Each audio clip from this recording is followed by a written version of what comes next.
तो last session में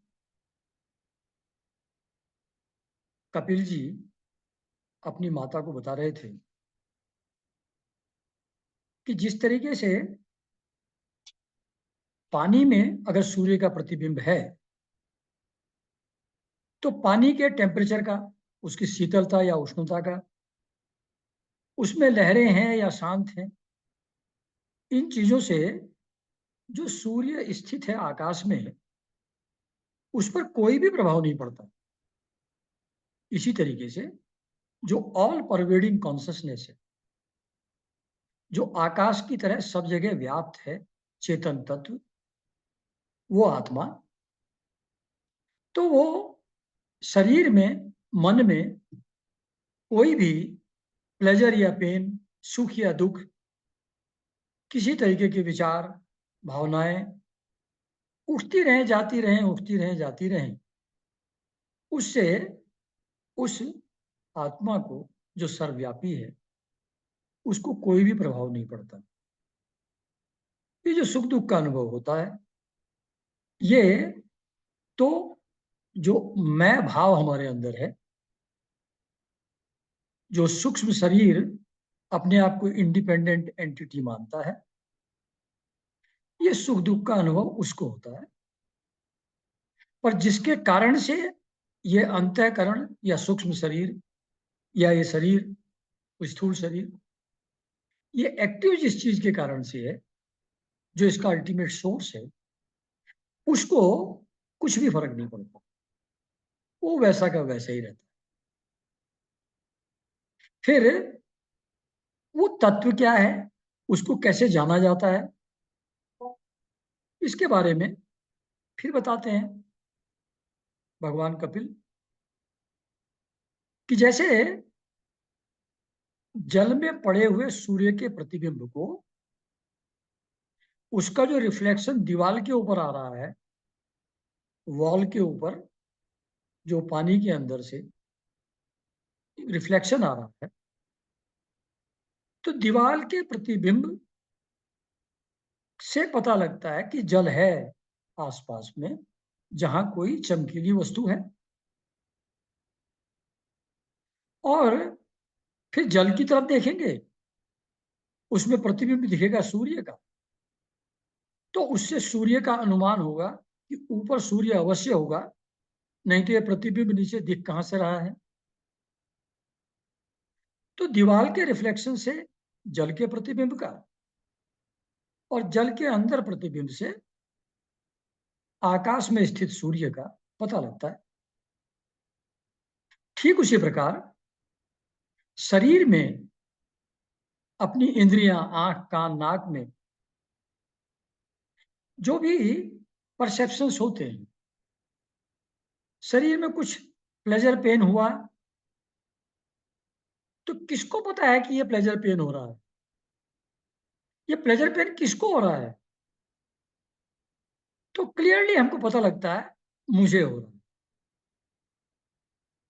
देख कौन रहा है, आंख थोड़ी देख रही है, आंख को थोड़ी दिखता है, आंख तो माध्यम है, दिखाई तो मुझको पड़ रहा है। ऐसे सुन कौन रहा है, कान थोड़ी सुनता है, सुनता तो मैं हूं, कान माध्यम है।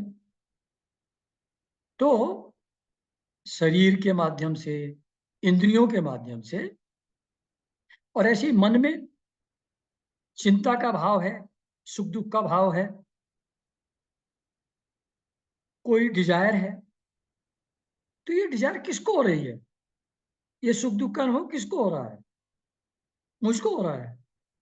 मैं दुखी हूं, मैं सुखी हूं, मैं प्रसन्न हूं, तो ये मुझे होता है। तो मतलब शरीर, मन और इंद्रियों में जो भी अनुभव होते हैं, उनसे मुझे अपना, मैं का, अहंकार का पता लगता है। ये सब मुझको हो रहा है, ये आभास होता है। तो ये मैं कौन है, ये वही माई सेंस ऑफ आई। मैं एक डिस्टिंक्ट एंटिटी हूं। ये भाव, ये अनुभव और ये सब चीजें मेरे साथ घट रही हैं, ऐसा हमको लगता है। इसी को जीवात्मा भी कहते हैं और इसी को सूक्ष्म शरीर में स्थित अहंकार भी कहा जा सकता है, मैं भी कहा जा सकता है, मैं भाव कहा जा सकता है। तो इंद्रियों, शरीर और मन के द्वारा मैं का पता लगता है। तो मैं इंटरमीडिएट स्टेज है। जैसे दीवार से पानी के अंदर के प्रतिबिंब का पता लगता है, इसी तरीके से शरीर, मन और इंद्रियों के द्वारा मैं यानी कि अहंकार की के होने का अनुभव होता है कि ये मैं हूं। फिर ये जो पानी में स्थित प्रतिबिंब है, वो सूर्य थोड़ी ही है। जहां सूर्य दिख रहा हुआ है थोड़ी, वो तो प्रतिबिंब है आकाश स्थित सूर्य का। इसी तरीके से ये जो मेरे अंदर मैं भाव है, ये है नहीं, ये प्रतिबिंब है उस सर्वव्यापी आत्मा का मेरे सूक्ष्म शरीर में। तो जो सटल बॉडी है हमारी, उसके अंदर वो जो चेतन तत्व है सर्वव्यापी, उसके कारण से इसमें आभास होता है चेतन होने का। एक सेपरेट जीव, एक सेपरेट लिविंग एंटिटी होने का आभास होता है। तो ये सेपरेट लिविंग लिविंग एंटिटी होने का भाव, ये अहंकार है। और वो जिसके कारण से ये भाव पैदा होता है सूक्ष्म शरीर के अंदर, वो सर्वव्यापी चेतना जो है वो आत्मा है। तो इंद्रियों, शरीर और मन के द्वारा अहंकार का पता लगता है। फिर अहंकार पर ध्यान देंगे, मैं भाव पर ध्यान देंगे, तो उसके पीछे जो इसका सोर्स है, कभी बहुत जन्मों की साधना के बाद वो किसी दिन अचानक उस तत्व का पता लग जाएगा। सूर्य स्थित सूर्य का पता लग जाएगा। अभी हमारी आंख नीचे देख रही है, नीचे देखती है, पानी में प्रतिबिंब दिखता है। जिस दिन आंख ऊपर उठेगी तो आकाश स्थिति सूर्य दिखेगा। तो मतलब अभी हमारी इंद्रियां एक्सटर्नल जगत की तरफ आउटवर्ड डायरेक्टेड हैं, यानी कि नीचे देख रही हैं। तो इसलिए वो मैं भाव ही दिखता है। एक सेपरेट लिविंग एंटिटी जीव के रूप में ही अपना अनुभव होता है। सर्वव्यापी आत्मा की तरफ की तरह अनुभव नहीं होता, क्योंकि दृष्टि नीचे है, वो प्रतिबिंब को देख रही है। नीचे उसको देखते देखते अनुमान होगा कि ऊपर होना तो चाहिए। तो किसी दिन जब इन नीचे की चीजों को देखना छोड़ करके वो दृष्टि ऊपर जाएगी, यानी कि हमारी चेतना एक्सटर्नल ऑब्जेक्ट्स में लिप्त होने के बजाय, उसमें इन्वॉल्व होने के बजाय जब अंतर्मुखी हो जाएगी, तो फिर उस परमात्म तत्व का, सूर्य स्थित सूर्य का ज्ञान हो जाएगा। ऐसा माता जी को उन कपिल भगवान बता रहे हैं देवहूति जी। तो फिर माता जी पूछती हैं लास्ट सेशन में कि अगर ये इस तरीके से सब विचार किया भी जाए, तो ये जो चेतन तत्व है, पुरुष और प्रकृति, यानी कि शरीर, मन, बुद्धि, चित्त, अहंकार टाइप चीजें हैं, ये दोनों तो एक दूसरे के आश्रित हैं। एक के दूर बिना दूर से रह नहीं सकते। अगर चेतन तत्व ना हो तो इंद्रियों का और शरीर का कोई अर्थ ही नहीं रह जाएगा, वो तो बना हुआ है, निर्जीव है। तो उसका मीनिंग क्या हुआ? और ऐसे ही अगर ये सृष्टि ना हो, अलग अलग प्राणी ना हो, तो चेतन तत्व का भी क्या अर्थ रह जाएगा? इंडिपेंडेंटली वो क्या करेगा? तो दोनों एक दूसरे के बिना नहीं रह सकते। एक दूसरे के इंडिपेंडेंटली नहीं रह सकते। अगर बहुत समझ करके उसको अलग कर भी लिया तत्व विचार के द्वारा कि नहीं नहीं, ये सब तो माया का खेल है और मैं तो सर्वव्यापी आत्मा हूं, और ये जो शरीर में सुख दुख और पेन प्लेजर का अनुभव हो रहा है मन में, ये सब कुछ नहीं है, ये तो आभास है, फॉल्स है, मिथ्या है। बहुत जन्म तो सोच विचार करते करते अगर ऐसा हो भी गया तो भी, क्योंकि प्रकृति के गुण तो कहीं जाएंगे नहीं, थोड़ी सी सावधानी हटेगी, दुर्घटना घट जाएगी। जैसे ही उस तत्व विचार से मन हटा, वैसे ही मन फिर उन्हीं गुणों में रम जाएगा, फिर उन्हीं एक्सटर्नल ऑब्जेक्ट्स की तरफ फिर अट्रैक्ट हो जाएगा, फिर फंस जाएगा। तो जो सांसारिक भय निवृत्त हुआ तत्व विचार से, गुणों के रहने के कारण, क्योंकि जीव प्रकृति में ही रह रहा है, वो गुणों का प्रभाव फिर आ जाएगा, फिर फंस जाएगा जैसे पहले फंसा था। तो जैसे ही अटेंशन डाइवर्ट होगा, थोड़ी सी सावधानी हटेगी, वैसे ही दुर्घटना फिर से घट जाएगी, फिर फंस जाएगा वहीं। न जाने कितने संतों के साथ, ऋषियों के साथ ऐसा होता रहा है। सब साधना करके उस परम अनुभव को प्राप्त कर लिया, समाधि का अनुभव हो गया, सब एक है ये एक्चुअल अनुभव कर लिया, लेकिन फिर जैसे ही सोचा कि अरे थोड़ा बहुत खिलवाड़ करने में कोई बुराई नहीं है, चलता है, और अब तो मैं मन का स्वामी हूं, मन मेरे कंट्रोल में है, अब मेरा कुछ नहीं बिगाड़ सकता। जैसे ही ऐसा थोड़ा सा छूट दिया मन को, तो फिर वो नीचे गिर जाते हैं बेचारे धड़ाम से, तो फिर फंस जाते हैं उन्हीं इंद्रियों में, और फिर वो काम क्रोध मद लोभ भय, वो सब का सब उनके जीवन में फिर से आ जाता है, और फिर लोग उनको कहते हैं कि ये तो फ्रॉड है। फ्रॉड व्रॉड नहीं थे, रियल थे बेचारे, अच्छे ऊंचे साधक थे, सिद्ध अवस्था प्राप्त की थी, लेकिन गुणों का अभाव नहीं हुआ, गुणों के बीच ही रह रहे हैं, तो फिर से मन फिर से उस तरफ कभी चल सकता, तो ये भय संसार का फिर उपस्थित हो जाएगा, ऐसा माता जी कहती। तो ये था लास्ट सेशन। इसमें फिर भगवान जी आंसर देते हैं इसका कि माता जी, जिस तरीके से अग्नि उत्पन्न होती है लकड़ी से, लकड़ी में आग लगी, उससे जो लकड़ी के अंदर स्थित अग्नि है, हीट एलिमेंट है, वो रिलीज हुआ, और वो आग जलते जलते जलते उस लकड़ी को ही समाप्त कर देती है। लकड़ी से पैदा हुई आग लकड़ी को ही खत्म कर देती है, ना आग बचती ना लकड़ी बचती, दोनों समाप्त हो जाते हैं।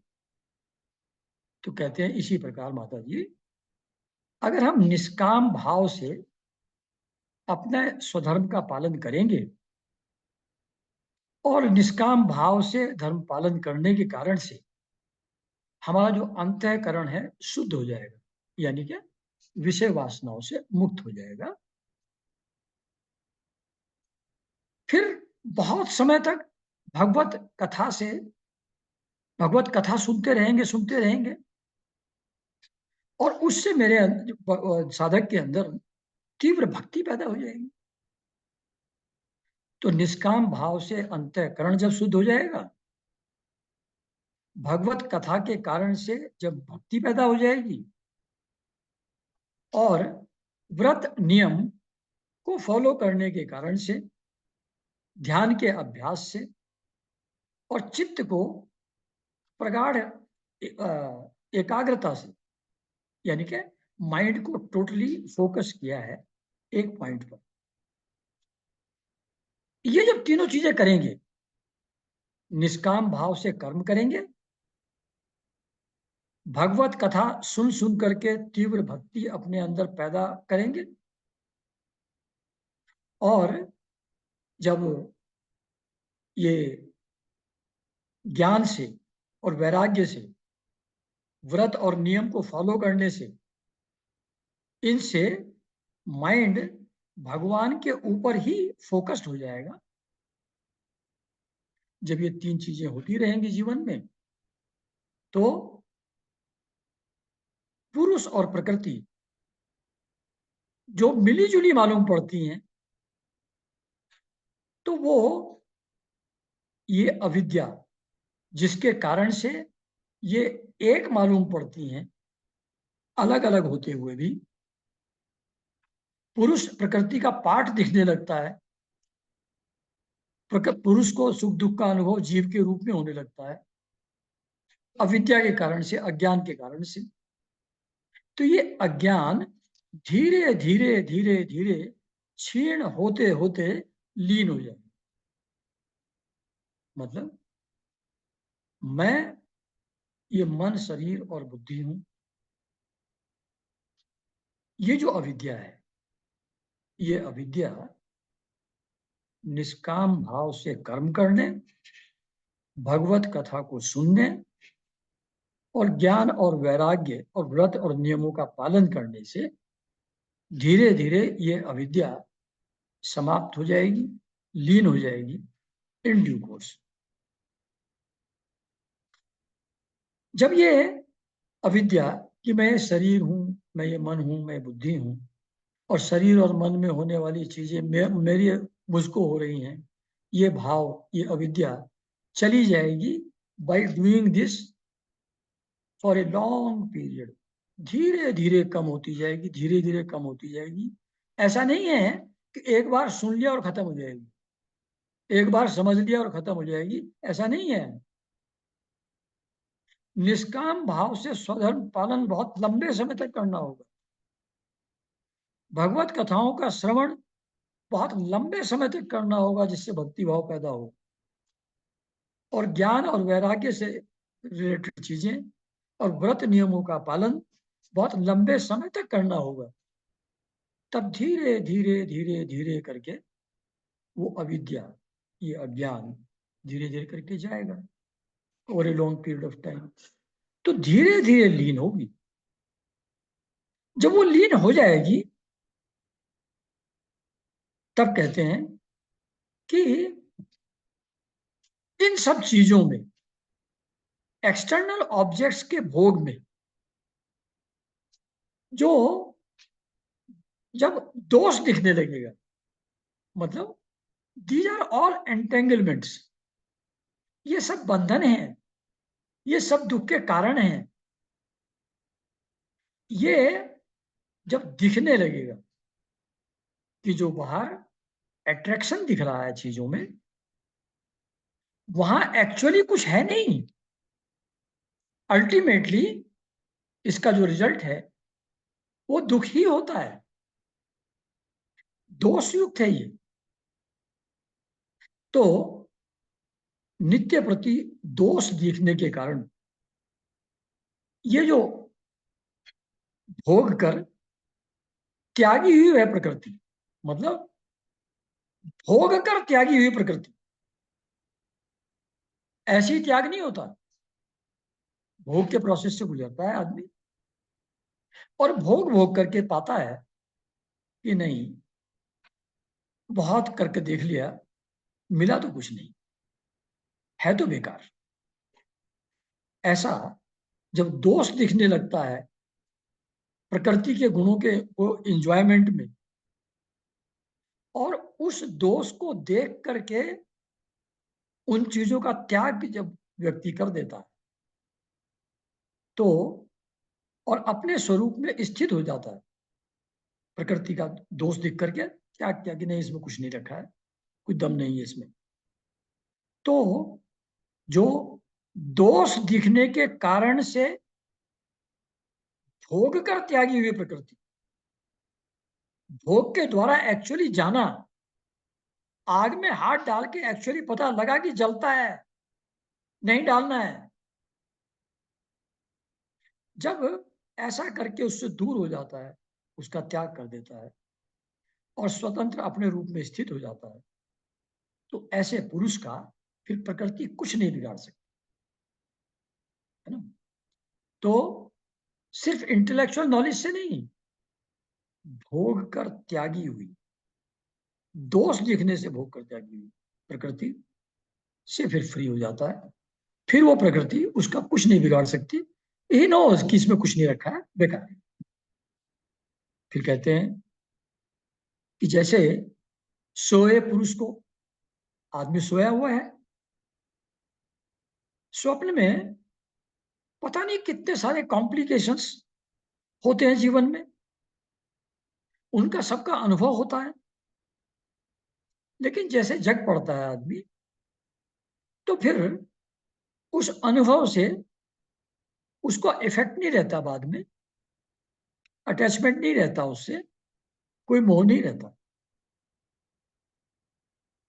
इनफैक्ट ज्यादातर सपने तो भूल ही जाते हैं हम, बहुत रेयर कोई एक आध रहता है, और वो भी एक दो दिन के बाद वो भी भूल जाता, जो थोड़ा बहुत याद भी रहा था।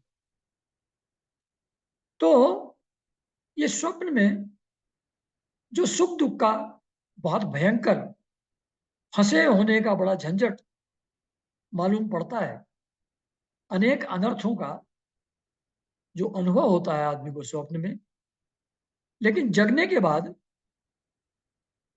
उसका कोई अर्थ नहीं रह जाता उसके लिए, उसका कोई मोह या अटैचमेंट उस चीज से नहीं रह जाता। तो इसी प्रकार कहते हैं कि जिसको तत्व ज्ञान हो गया है, यानी कि ये मन बुद्धि शरीर आदि ये मैं नहीं हूं, मैं स्वतंत्र नित्य मुक्त ऑल परवेडिंग आत्मा हूं, ये ज्ञान जिसको हो गया है, और जिसका निरंतर मन मुझ में ही लगा रहता है, कंटिन्यूअस रिमेम्बरेंस ऑफ गॉड। गोदावलेकर महाराज बार बार कहते हैं कि दिन दुनिया के सब काम करो, लेकिन मन बैकग्राउंड में भगवान को ही स्मरण करता है। तो कहते हैं कि जिसको तत्व ज्ञान हो गया है और जो निरंतर मन मुझ में ही लगाए रहता है, ये सेकंड पार्ट बहुत ज्यादा इंपॉर्टेंट है। जो निरंतर मुझ में ही मन लगाए रहता है, उस आत्मा राम, यानी कि जो आत्मा में ही रह रहा है, उस आत्मा राम मुनि का प्रकृति कुछ भी नहीं बिगाड़ सकती। If remembrance of God is there at the back of mind all the time while doing anything in this world, तो फिर प्रकृति उसको फंसा नहीं सकती, प्रकृति उसका कुछ भी नहीं बिगाड़ सकती। तो तत्व ज्ञान हो गया है पहली बात, यानी कि मन बुद्धि शरीर अहंकार से चेतन तत्व अलग है, आत्मा अलग है। ये ज्ञान जिसको हो गया है और जिसका निरंतर भगवान में ही मन लगा रहता है, वो उसके ऊपर प्रकृति के गुणों का फिर कोई प्रभाव नहीं होता, प्रकृति के गुण उसका कुछ भी नहीं बिगाड़ सकते, ऐसा भगवान कपिल कह रहे हैं। जब मनुष्य अनेकों जन्मों में बहुत समय तक इस प्रकार आत्मचिंतन में ही निमग्न रहता है, जब मनुष्य अनेक जन्मों में बहुत समय तक इस प्रकार आत्मचिंतन में ही निमग्न रहता है, तो मैं इस शरीर मन बुद्धि से अलग हूं, प्रभु एलोन वो एक ही रियलिटी है, मन उसी में लगा लगा रहना चाहिए मेरा, और लगा रहता है। जब ये अभ्यास मन भगवान में लगाए रखने का अभ्यास और प्रकृति और पुरुष अलग हैं ये समझ, इन चीजों का कंटेम्पलेशन आत्मचिंतन, उसी में जब बहुत समय तक अनेक जन्मों तक जब व्यक्ति निमग्न रहता है, उसी में डूबा रहता है, बाहर की चीजों में उसका इंटरेस्ट नहीं रहता, तब उसे ब्रह्मलोक पर्यंत सभी भोगों में वैराग्य हो जाता है। Then he is no more attached to any objects of senses. और ना उसको ब्रह्मलोक जाने या स्वर्ग लोक जाने, वहां की कोई भी इच्छा उसको नहीं रहती, क्योंकि वो भी सब नश्वर हैं, वो भी टाइम के साथ साथ समाप्त हो जाते हैं। तो फिर उन चीजों में इंटरेस्ट नहीं रहता, उनसे वैराग्य हो जाता है। ये वैराग्य होता है अनेक जन्मों के आत्मचिंतन से, एक बार सुन के समझ लेने से नहीं, पढ़ लेने से नहीं, इस आइडिया के साथ रहना है बहुत समय तक, अनेक जन्मों तक, तब जाकर के कहीं एक्सटर्नल चीजों के अट्रैक्शन से मुक्ति आदमी को मिलती है, तब वैराग्य होता है, तब वो दुख रूप हो जाते हैं, तब दोष दृष्टि उनके प्रति पैदा हो जाती है। तो फिर क्या होता है जब वैराग्य हो जाता है अनेक जन्मों के ऐसे अभ्यास से? कहने फिर वो जो ऐसा धैर्यवान भक्त है, पेशेंट, साल 2 साल 10 साल साधना करके पेशेंस लूज नहीं करता है कि अभी तो कुछ मिला नहीं, कंटिन्यू रखता है उसको अनेक जन्मों तक। ऐसा धैर्यवान भक्त, भक्त भी है और धैर्यवान भी। वही जो शिरडी के साईं बाबा कहते हैं, श्रद्धा और सबूरी। श्रद्धा, ट्रस्ट, भगवान है, उनका स्मरण है, और इनफाइनाइट पेशेंस है कि जब भगवान की कृपा होगी तो अनुभव हो जाएगा, कोई जल्दी नहीं है। बार बार बीज जो बोया था, खोद खोद के नहीं देख रहे उसमें अंकुर निकला कि नहीं निकला, निकला कि नहीं निकला, ऐसा इम्पेशेंट नहीं है। उसको वेट करते हैं, समय लगेगा, धीरे धीरे अंकुर आएगा और पौधा बड़ा बड़ा होगा। तो ऐसा धैर्यवान जो भक्त है, फिर मेरी कृपा से उसको तत्व ज्ञान होता है, आत्मा का अनुभव होता है, आत्म साक्षात्कार होता है। वही जो पहले एक बार बताया था कि भक्त को भगवान के रूप में और ज्ञानी को आनंद के रूप में फिर परमात्मा का अनुभव होता है। जब वो अनुभव हो जाता है तब उसके सारे डाउट समाप्त हो जाते हैं, सारे क्वेश्चन खत्म हो जाते हैं, और फिर जो ये सटल बॉडी है, जो अपने आप को इंडिपेंडेंट जीव मानती, सूक्ष्म शरीर, मन बुद्धि चित्त अहंकार और इंद्रियों का जो पुंज है, जिसका जन्म मरण होता है, जो एक शरीर से दूसरे शरीर में ट्रांसफर होता है, उसको लिंग देह बोलते हैं।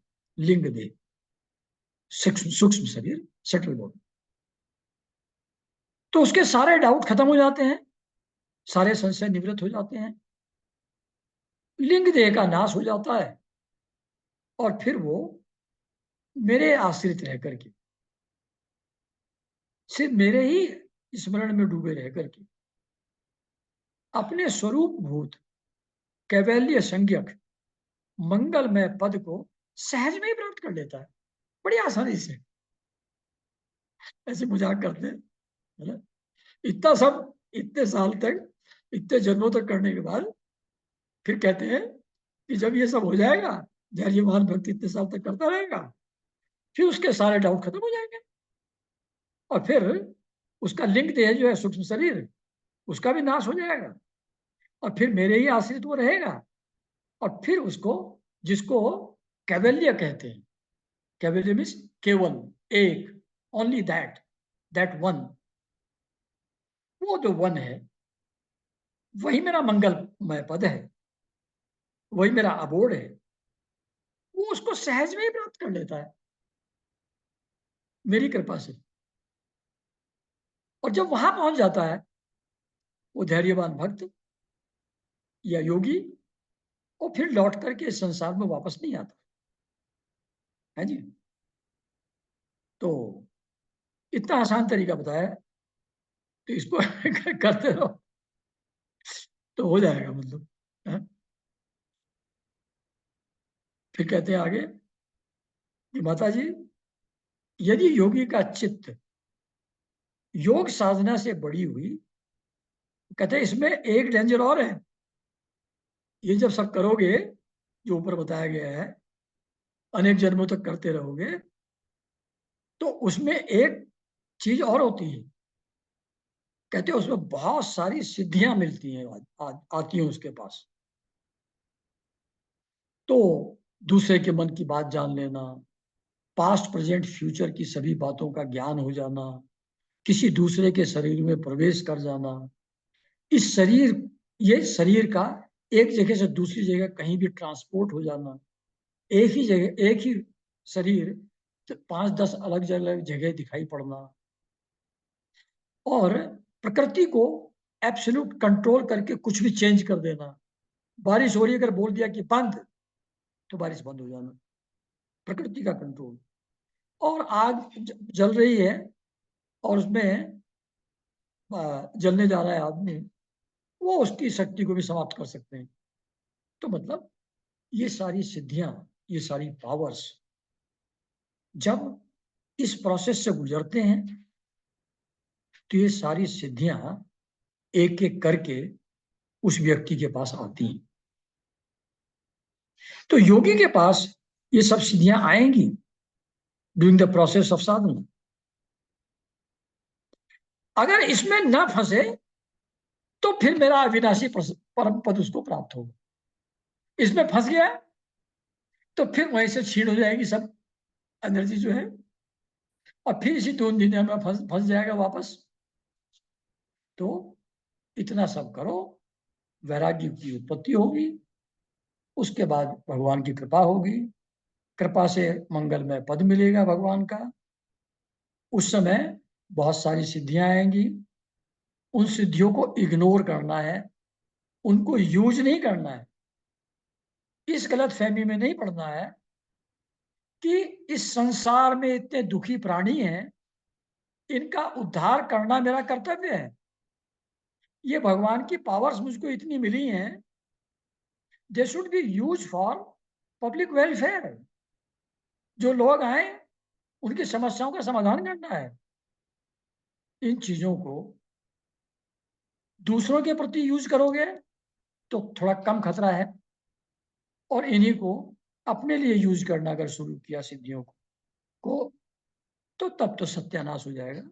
तब तो सीधा 100 से पहले घर में सांप सीढ़ी के फर्स्ट घर में आ जाएगा, अगर उसको अपने निजी स्वार्थ के लिए इन सिद्धियों का प्रयोग किया गया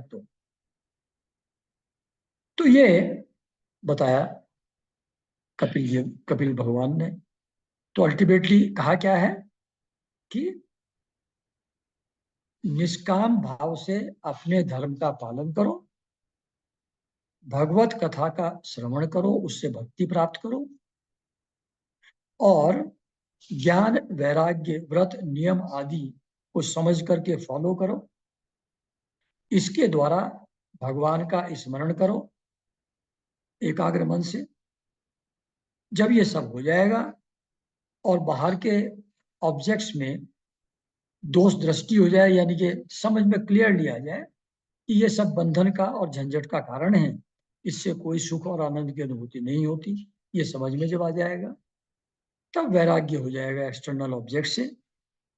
और वैराग्य होने के बाद वो भगवान के स्मरण में लीन रहेगा, और भगवान की कृपा से फिर उसको ब्रह्म साक्षात्कार, आत्म साक्षात्कार उस योगी को, उस भक्त को हो जाएगा। फिर वो वहां से लौटकर नहीं आता, प्रोवाइडेड जो इस साधना के दौरान सिद्धियां मिली उनमें फंसे नहीं तो ये है सारांश उस चीज का जो ज्ञान माता जी को दे रहे हैं भगवान कपिल। तो यहाँ वो जो 327 था वो चैप्टर समाप्त हुआ। अब 28वां चैप्टर है। इसमें अष्टांग योग की विधि दी है। मतलब ऊपर कहा था कि भगवान की भक्ति प्राप्त करो, भगवान में मन लगाए रखो, कह तो दिया वहां, पर ये करेंगे कैसे? करने का मेथड, अष्टांग योग की विधि, ये नेक्स्ट चैप्टर में है। तो यहां आप बताते हैं कि भगवान में ध्यान लगेगा कैसे, उसके बारे में कुछ दे बता। तो कहते हैं कि माता जी, अब मैं तुम्हें सभी योग का लक्षण बताता हूं। यानी कि ध्यान लगाओगे कैसे, स्मरण करोगे कैसे, ऐसा कैसे होगा कि चित्त शुद्ध हो जाए और प्रसन्न हो जाए और परमात्मा की प्रवृत्ति, परमात्मा में की प्राप्ति में प्रवृत्त हो जाए। मतलब मन चित्त शुद्ध और प्रसन्न प्रसन्न होकर के भगवान की प्राप्ति के कार्य में जुट जाए, ऐसा मैं सभी योग, यानी कि सपोर्ट सिस्टम, ध्यान के लिए सपोर्ट सिस्टम अब तुमको बताता हूं कि किस चीज के आलंबन से, किस चीज के सपोर्ट से तुम्हारा ये मन परमात्मा की प्राप्ति में लगेगा। अब मैं वो बता रहा हूं। तो कहते हैं, फिर एक बहुत लंबी लिस्ट है डूज एंड डोंट्स की, उसको सबको फॉलो करोगे फिर सहज में हो जाएगा, बात बताएंगे। तो वो लिस्ट है फिर लंबी। कहते हैं, यथाशक्ति विहित स्वधर्म का पालन करना। जो शास्त्रों में करने योग्य कार्य बताए गए हैं आदमी के, अपने आश्रम और वर्ण के हिसाब से, उनका यथाशक्ति पालन करना। मतलब पूरा ना भी कर पाए तो जितनी अपनी कैपेसिटी है उसके हिसाब से शास्त्रों में जो कोड ऑफ कंडक्ट दिया हुआ है उसके हिसाब से हम कार्य करें। ये पॉइंट नंबर 1। शास्त्र विरुद्ध आचरण का प्रत्याग करना। शास्त्रों में जिसको मना किया है, जो डॉन्ट्स हैं, उनको फॉलो करो, उनमें इंडल्ज कभी नहीं होना। ये 2 चीज हुई। तीसरा, प्रारब्ध के अनुसार जो कुछ मिल जाए उसी में संतुष्ट रहना। मतलब you don't hanker for anything in this world. जो नॉर्मल तरीके से स्वधर्म का पालन करने से कुछ तो मिलेगा, जीव है कुछ तो मिलेगा। आफ्टर ऑल ह्यूमन बीइंग को अगर छोड़ दें तो जितने जीव हैं उनका सबका जीवन चलता है ना, बिना किसी प्लानिंग के चलता है ना। चिड़िया है, शेर है, चींटी है, सबका जीवन चल रहा है। जैसे हम अपना जीवन पूर्ण करके जाते हैं वैसे वो भी जाते हैं। वो जो मिल जाता है उसी में संतुष्ट है। तो अगर हम लोग प्रारब्ध के अनुसार जो कुछ मिल जाए उसी में संतुष्ट रहना, ये थर्ड कंडीशन है ना। तो मतलब we do all our activities, सब कर्म हम वो करते हैं शास्त्रों के हिसाब से जो करने चाहिए, जो नहीं करने चाहिए उनको नहीं करते हैं। उनके परिणाम स्वरूप अपने प्रारब्ध के अनुसार जो कुछ मिल जाए उसी में संतुष्ट रहें। जब ये स्थिति होगी, और आत्मज्ञानियों के चरणों की पूजा करना, जो गुरु लोग हैं, संत हैं, उनकी सेवा शुश्रूषा करते रहना, उनके संपर्क में बने रहना, और ऐसे कर्म जिनसे विषय वासना बढ़ती हो, एक्सटर्नल ऑब्जेक्ट्स की तरफ अट्रैक्शन जिन चीजों से बढ़ता हो ऐसे कर्मों से दूर रहें, और जो संसार बंधन से छुड़ाने वाले धर्म हैं उनसे प्रेम करें। जो भी संत या शास्त्र कहते हैं कि ऐसा ऐसा करने से संसार बंधन से छुटकारा मिलेगा, उन धर्मों से प्रेम करना, पवित्र और परिमित भोजन करना, जो सात्विक भोजन करें और रीजनेबल क्वांटिटी में करें, एक्सेसिव ना खाएं।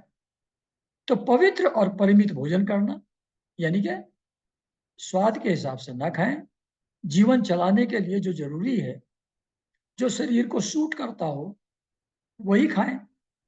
पवित्र और परिमित भोजन करना, निरंतर एकांत और निर्भय स्थान में रहना।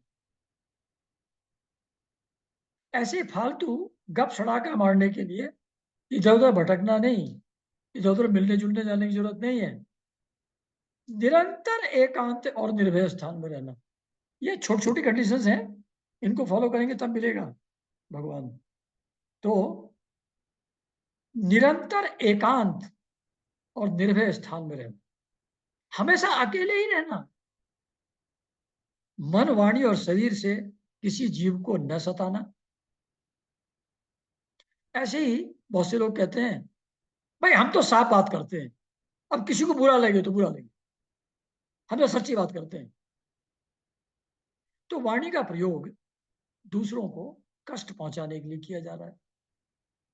तो मन वाणी और शरीर से किसी भी जीव को न सताना, सत्य बोलना, चोरी न करना, आवश्यकता से अधिक वस्तुओं का संग्रह न करना, जितनी घर में जरूरत हो उतना ही सिर्फ रखना, एक्स्ट्रा नहीं रखना। कपड़े हैं, गहने हैं और शो पीस खास तौर से, अब उनका कोई अर्थ ही नहीं है? अच्छा, जंगल में इतने सारे पेड़ पौधे लगे हुए हैं, वो घर के अंदर पेड़ पौधे करके भीड़ करके वहां सफाई भी ठीक से नहीं होती, वैसी स्थिति पैदा कर देना। तो घर के अंदर वो आवश्यकता से अधिक वस्तुओं का संग्रह नहीं करना चाहिए। घर खाली रहे, रहने लायक रहे, वैसा रखना है उसको। और जो पैसा रुपया है वो भी जितना आवश्यकता के अनुसार हो उतना ही हम रखें। ब्रह्मचर्य का पालन करना, सेलिबेसी को फॉलो करना।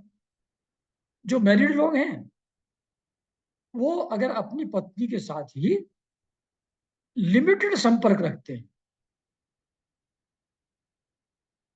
उसमें पैशनेट नहीं होते हैं, तो वो भी ब्रह्मचर्य में ही माना जाता है। वो ब्रह्मचर्य का खंडन नहीं माना जाता गृहस्थ आश्रम के लिए। तो वो एक लिमिटेड एंड नॉन पैशनेट उस तरीके का अपने स्पाउस के साथ फिजिकल कांटेक्ट रखेंगे, वो भी ब्रह्मचर्य ही है। तो ब्रह्मचर्य का पालन करना और तपस्या करना, यानी कि जो धर्म के पालन में कष्ट होता है उसको सहना, वो तपस्या है। बाहर भीतर से पवित्र रहना, मतलब मन में भी बुरे विचार न हो भीतर, और बाहर नहा धो करके साफ सुथरे रहें। शास्त्रों का अध्ययन करना, जो कोई भी एक स्पिरिचुअल टेक्स्ट ले लिया उसको पढ़ते रहना, पारायण करते रहना, बार बार बार बार बार बार, जन्म तक, जन्म की अंत तक हमेशा करते रहना। भगवान की पूजा करना,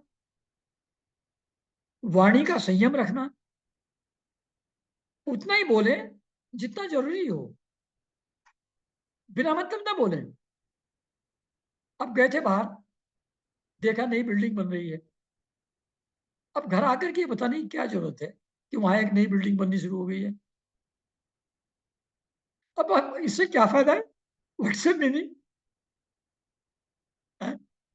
तो उतना ही बोलना जितना आवश्यक हो, वाणी के ऊपर संयम रखना। जैसे हमारे जैसे लोग हैं, बिना मतलब सलाह देने की आदत। अरे जिसने हमको समझाया है वो भगवान उनको समझा देगा ना, लेकिन अंदर से कुलबुलाहट होती है कि ये चीज उसको बता दें। अरे क्यों बता दें? भगवान जो मुझको जिसने समझाया है, भगवान उसको भी समझा देगा। तो वाणी का संयम रखना, जितना नीड बेस्ड है उतना ही बोलना। तो सामान भी जितनी जरूरत हो उतना ही रखें, बोले भी उतना ही जितना जरूरी हो, वाणी का संयम रखें और किसी को कष्ट पहुंचाने वाली बात ना बोलें। और उत्तम आसन पर बैठ करके अभ्यास करके स्थिर पूर्वक बैठना, यानी कि ये सारी चीजें पहले पहले जब करेंगे, शास्त्र विहित कर्म करेंगे, शास्त्र विरुद्ध आचरण का परित्याग करेंगे, जो मिल जाएगा उसी में संतुष्ट रहेंगे, संतों की सेवा करेंगे, विषय वासनाओं से दूर रहेंगे, वो बढ़ाने वाले कर्मों से दूर रहेंगे, और जो संसार बंधन से मुक्त करने वाली चीजें उनसे प्रेम करेंगे, पवित्र और परिमित भोजन करेंगे, निरंतर एकांत में रहेंगे, मन वाणी और शरीर से किसी को नहीं सताएंगे, सत्य बोलेंगे, चोरी नहीं करना है, आवश्यकता से अधिक वस्तुओं का संग्रह नहीं करना है, ब्रह्मचर्य का पालन करना है, तपस्या करनी है, भारत भीतर से पवित्र रहना है, शास्त्रों का अध्ययन करना है, भगवान की पूजा करना है, वाणी का संयम रखना है। ये सब करने के बाद ये यम और नियम है। ये अष्टांग योग की 2 स्टेज कंप्लीट हुई, यम और नियम का पालन। जब ये हो जाएगा तब स्थिर पूर्वक बैठने का अभ्यास करो, आसन लगाओ। आसन एक पर्टिकुलर सुखपूर्वक स्थिति में बैठ जाओ, उसका अभ्यास करो कि उसी में बैठे बैठे 3 घंटे तक भी कहीं कोई पेन ना हो। जब ऐसा बैठने का अभ्यास हो जाएगा तो अब आपका ये आसन स्थिर हो गया। तो फिर स्थिर आसन का अभ्यास करो, फिर प्राणायाम करना शुरू करो। तो वही धीरे धीरे प्राणायाम करेंगे, रेचक, कुंभक। और तो ये प्राणायाम करके श्वास को जीतो, ये हो जाएगा। फिर इंद्रियों को मन के विषयों से हटाकर हृदय में ले जाना, मतलब उनको इनर डायरेक्शन में ले जाना इंद्रियों को।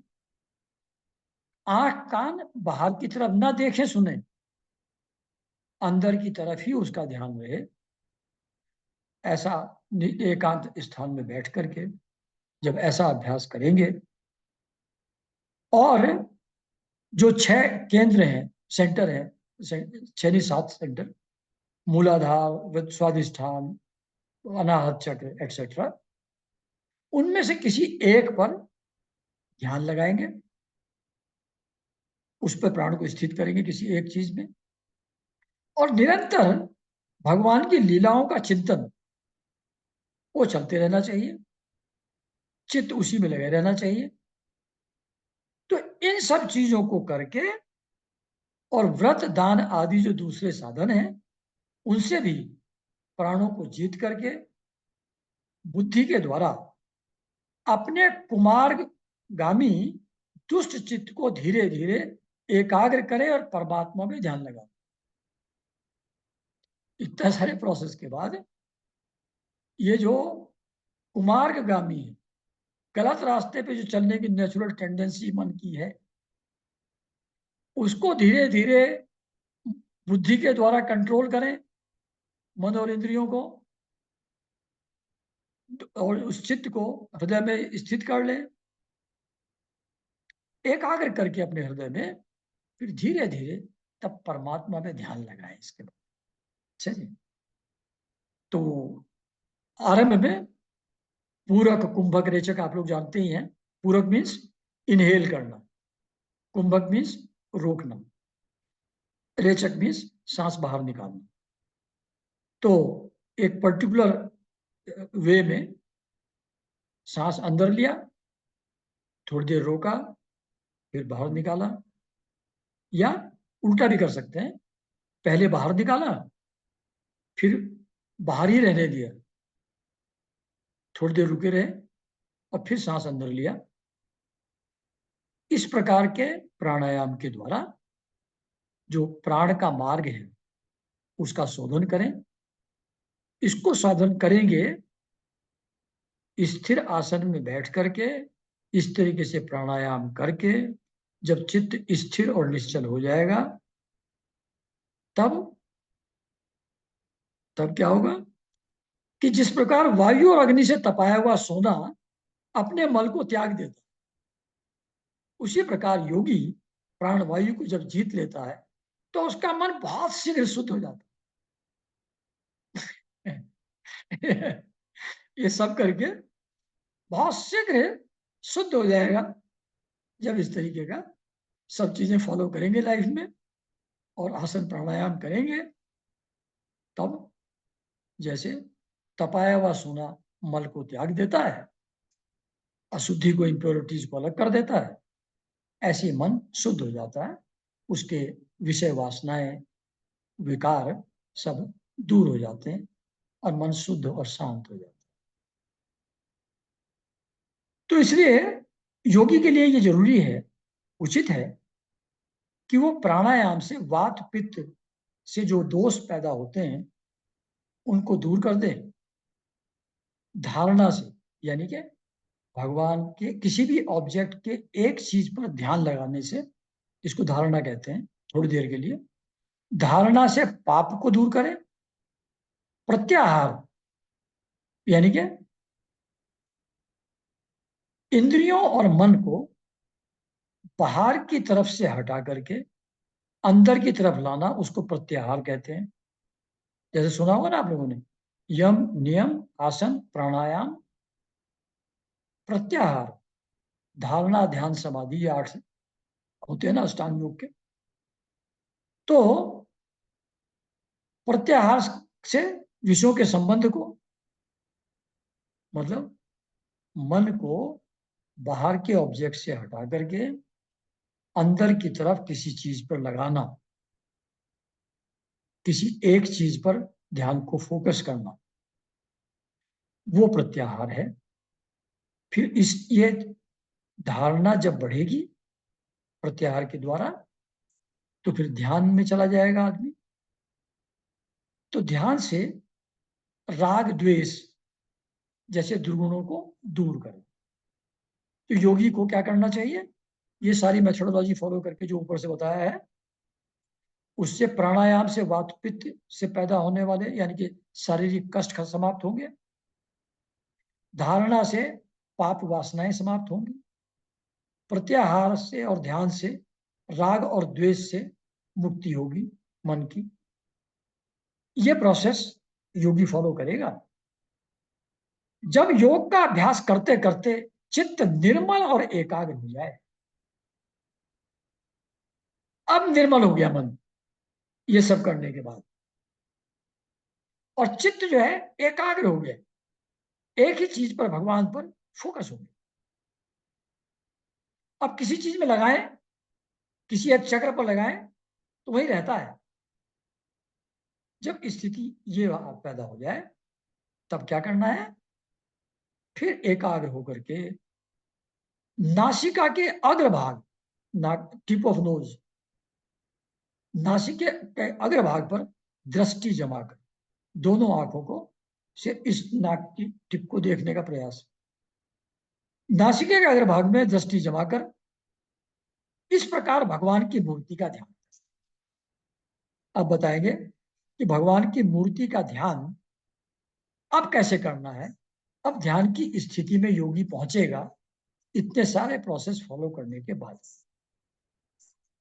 तो मूर्ति को किस रूप में देखें, ये मूर्तियों को इतना सजाया क्यों जाता है, भगवान की मूर्तियों को इतने गहने और क्या क्या पहनाया जाता है, इतनी सफाई की जाती है। कारण वही है कि वो सुंदर दिखे, जिससे मन नेचुरल वे में उसकी तरफ अट्रैक्ट हो। तो मूर्ति सुंदर होनी चाहिए, सजी संवरी होनी चाहिए। तो उस मूर्ति का ध्यान करें। कैसे करें, फिर इसका लंबा प्रोसेस दिया है कि भगवान का मुख कमल आनंद से प्रफुल्ल है, चेहरा जो है स्माइलिंग, एब्सोल्युटली प्रसन्न मुद्रा भगवान की है चेहरे की।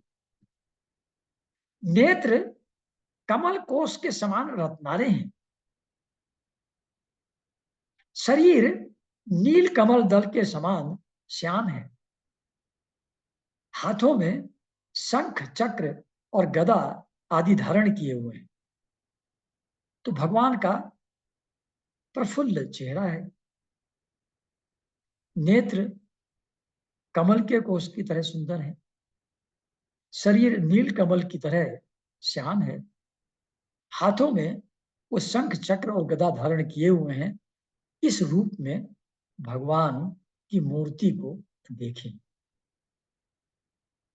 कमल केसर के समान पीला वस्त्र पहने हुए रेशमी भगवान। उनके वक्ष स्थल पर श्रीवत्स यानी कि स्वास्तिक का चिन्ह है। उनके गले में कौस्तुभ मणि झिलमिला रही है।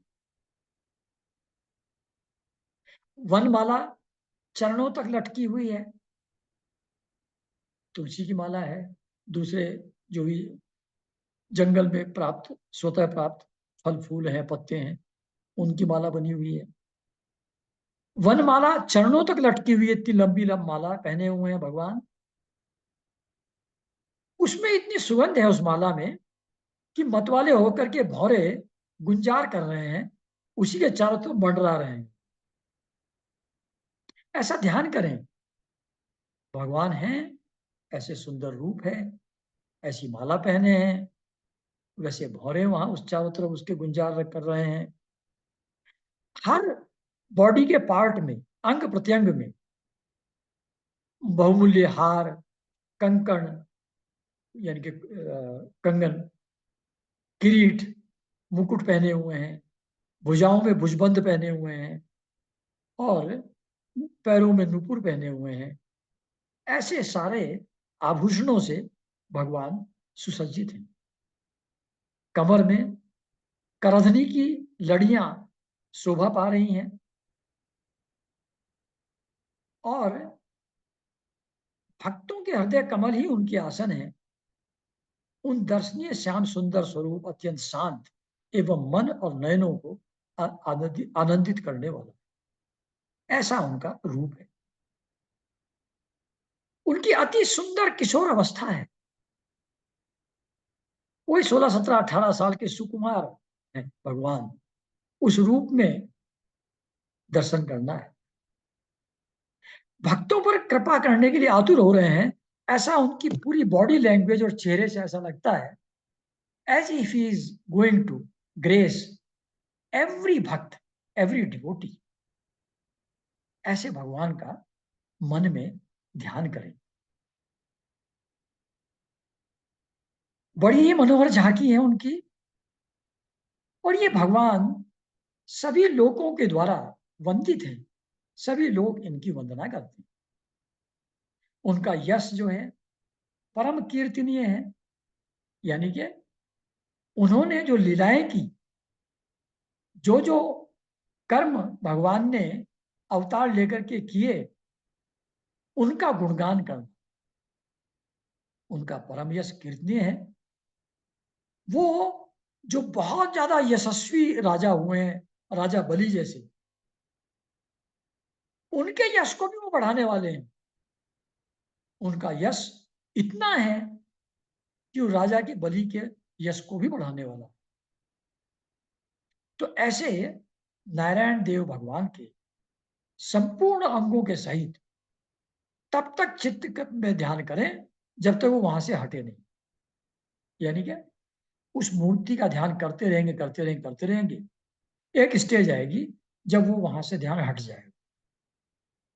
तो जब तक अपने आप हट ना जाए, तब तक ध्यान भगवान के इसी सुंदर मनोहारी रूप में तल्लीन रहे, उसी में मन को लगाए रखें। भगवान की लीलाएं बड़ी ही दर्शनीय हैं। अतः अपनी रचना रुचि के अनुसार खड़े हुए, चलते हुए, बैठे हुए, पौधे हुए अथवा अंतर्यामी रूप में स्थित उनके स्वरूप का विशुद्ध भावयुक्त चित्त से चिंतन करें। मतलब आपको भगवान का खड़ा हुआ रूप ज्यादा अच्छा लगता हो, बैठा हुआ रूप ज्यादा अच्छा लगता हो, रिक्लाइनिंग पोज में बैठे हुए पोस्चर में वैसे अच्छे लगते हो, तो जिस पोस्चर में भी भगवान आपको ज्यादा अच्छे लगते हो या युगल रूप में अच्छे लगते हो राधा जी के साथ, जिस रूप में भी आपको अच्छे लगते हो उसी रूप में अपने मन के अनुसार भगवान के एक प्रेम पूर्ण भाव से अपने चित्त में भगवान का चिंतन करें, भगवान को विजुलाइज करें।